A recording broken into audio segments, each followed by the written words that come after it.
UP तक के subscribers अब 60 लाख। आपका बहुत बहुत शुक्रिया। जब पार्टीशन हुआ और पूरे पंजाब में गदर था इंडो पाक बॉर्डर पे, तो जो ट्रेनें यहाँ से मुसलमानों को लेकर गईं भावलपुर, वहाँ से उन्हीं ट्रेनों में सब सरदारों को, सिखों को लाया गया और सबको मुफ्त में ज़मीनें दी गईं। 50-50 एकड़, 100-100 एकड़, बिलासपुर, गदरपुर, किच्छा, बासपुर, ये जितने जगहें थी, प्लस रामपुर में जैसे सिविल लाइंस का जो एरिया है, जो एक गुरुद्वारा है रामपुर के शहर में, वो हमारे दादा ने बनवाया। ये तो आजम जैसे नेताओं ने समाज में जहर घोला है। ये तो कभी ऐसा नहीं होता था। आज भी जहां आप बैठे हैं, यहाँ पूरे रामपुर जिले में कोई अनरेस्ट नहीं है। रामपुर की जब भी चर्चा होती है तो अक्सर आजम खान से इसकी शुरुआत होती है, लेकिन रामपुर का अपना एक इतिहास है, अपनी एक संस्कृति है, अपना कल्चर है और रामपुर के नवाब उसके कस्टोडियन भी माने गए। इसका एक अपना लंबा चौड़ा इतिहास है। इस वक्त हमारे साथ हैं काजिम अली खान, जो कि नवाब हैं, नवेद मियाँ हैं और सबसे बड़े कह सकते हैं कि इस वक्त कह लें कि दोनों के बीच का जो रिश्ता है वो दुश्मनी का रिश्ता है। लेकिन इससे इतर हम बात कर रहे हैं रामपुर के इतिहास की। सर, आपने भी कुछ देर पहले वहाँ साहब ये कहा कि इसका इतिहास बहुत जो है वो रिच है और बहुत कई चीज़ें ऐसी मैंने अभी सुनी। 84 के जब दंगे हुए तो यहाँ सिख को किसी ने हाथ तक नहीं लगा।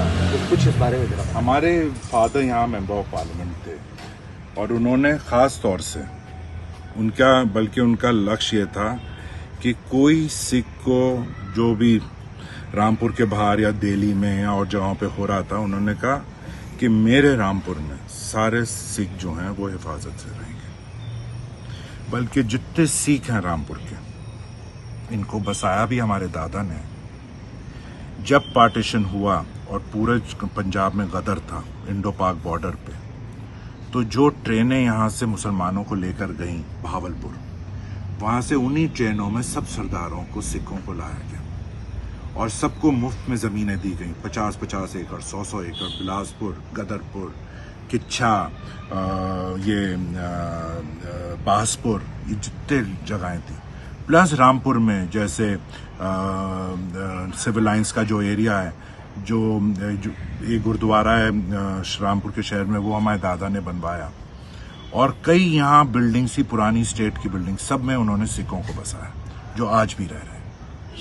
फराश खाना, भैंस खाना, अस्तबल, सब इन बिल्डिंग्स में आज भी रह रहे हैं। तो सिखों से हमारा बहुत पुराना रिश्ता है। आप ये देखिए, मैं पहला जब चुनाव लड़ा 96 में, 96 में, तो मेरी विधानसभा थी मिलक बिलासपुर, जिसमें काफ़ी ज़्यादा आबादी सिखों की है और आज़ादी से 96 तक जितने चुनाव हुए थे, उस विधानसभा से कभी मुसलमान जीत नहीं पाया। मैं पहला मुसलमान था जो जीता, सिखों के सपोर्ट की वजह से। आपने कुछ और बातें बताई। आपने अपने परिवार के बारे में बताया कि आपकी जो परंपरा रही है वो गंगा जमुनी तहजीब की असल कहानी क्या? हाँ, देखिए, ऐसा है कि नेता जो होते हैं वो अपने तकरीरों में गंगा जमुनी तहजीब की बातें करते हैं, लेकिन गंगा जमुनी तहजीब हमारी लाइफस्टाइल में, हमारी कल्चर में अंदर इंटीग्रेटेड थी। पूरे ब्रिटिश इंडिया में लगभग 28 मुस्लिम राजघराने थे, लगभग 28। हैदराबाद सबसे बड़ा, पटौदी सबसे छोटा, रामपुर बीच में था। लेकिन रामपुर अकेली मुस्लिम रियासत थी जहां गद्दी के ऊपर नवाब को एक ब्राह्मण बिठाता था, कोई मुफ्ती, इमाम या काजी नहीं। हमारे राजपुरोहित होते थे रामपुर रियासत, राजपुरोहित होते थे, जिसे हम राजपुरोहित कहते थे। वो भी एक ब्राह्मण, जिस राजपुरोहित ने मेरे दादा को गद्दी पे बिठाया, जो आखिरी नवाब थे, नवाब रजा अली खान, और उनके सर पे ताज रखा, वो थे मुरली मनोहर जोशी जी के ससुर। उनका हमसे ये रिश्ता, ये राजनीति तो बाद में आई है। उस जमाने में तो सब एक मिलकर रहते यानी मुरली मनोहर जोशी के जो फादर इन लॉ थे हाँ। वो आपके दादा के राजपुरोहित थे। रामपुर रियासत थी। रामपुर रियासत उनकी वो इज्जत होती थी। ये एक नॉन फैक्ट है। अकेली स्टेट। हमारे दादा खुद अपना म्यूजिक खुद कंपोज करते थे। उनको बहुत दिलचस्पी थी म्यूजिक लिखने में, रागों के ऊपर, जो क्लासिकल राग्स होते थे इंडियन म्यूजिक के, उसके ऊपर वो कंपोज खुद करते थे म्यूजिक, और सारा संस्कृत में। अच्छा। और उनके जो कॉम्पोजिशंस थे, जद्दन बाई गाती थी, जो कि नरगिस की माँ थी, संजय दत्त की नानी।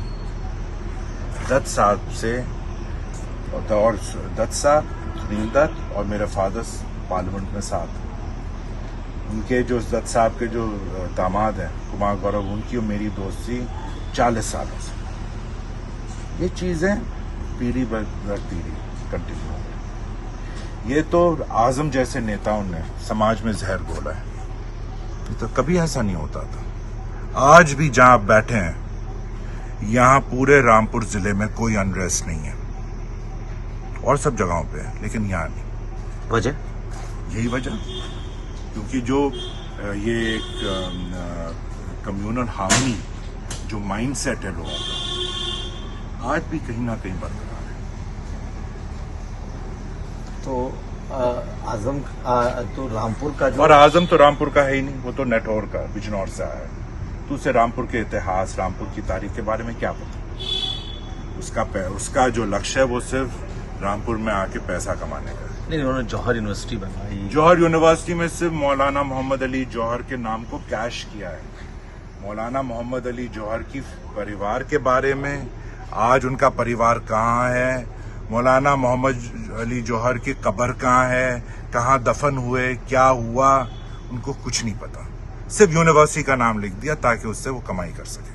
तो कहाँ है उसका, उनका इतिहास कहाँ है? मौलाना मोहम्मद अली जौहर की कब्र जेरूसलम में, इजराइल में, और वहां उन्हें दफन करने हमारे दादा गए थे।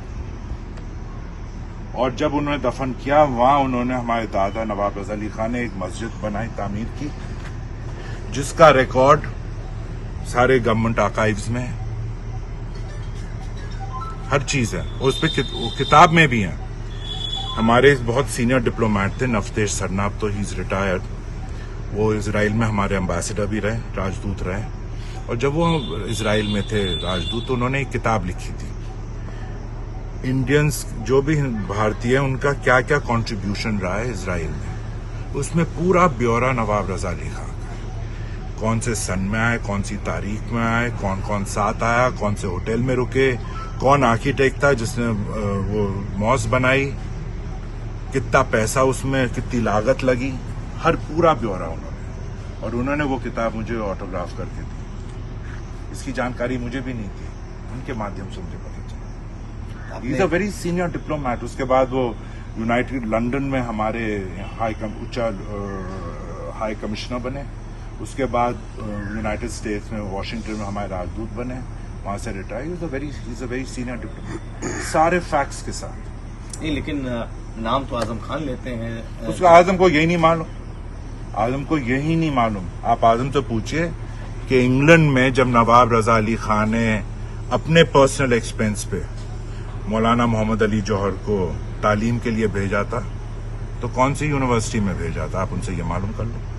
उसे ये नहीं पता होता। उसे ये नहीं मालूम जो वारिस है मौलाना मोहम्मद अली जौहर की, वो आज इस्लामाबाद में पीटीआई की एक प्रवक्ता है। उन्हें ये नहीं मालूम। सिर्फ नाम, उसको कैश करना, उससे कमाई होगी। रामपुर का ये इतिहास मुझे लगता है बहुत कम लोग होंगे जो इस तरीके से जानते हैं। सही कह रहे हैं, यहाँ लोगों को नहीं पता। आपको पता होगा गांधी जी ने एक ज़बानी वसीयत करी थी उनकी डेथ से पहले, और उन्होंने कहा था कि मेरे मरने के बाद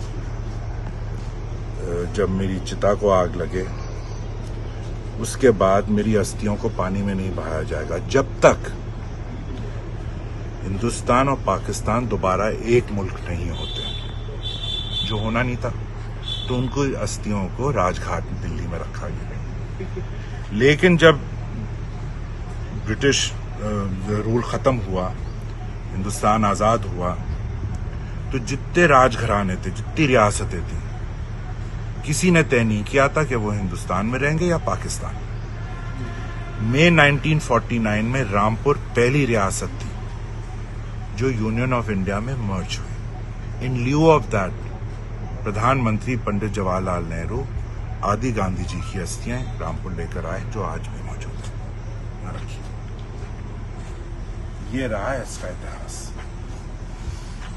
तो हम अपने दर्शकों को बता दें, जैसा कि खुद नावेद मियां जो कि नवाब हैं, ये भी बता रहे हैं कि महात्मा गांधी की अस्थियां अगर राजघाट के अलावा कहीं हैं तो सिर्फ रामपुर में है, और उसकी भी एक बड़ी वजह रही है।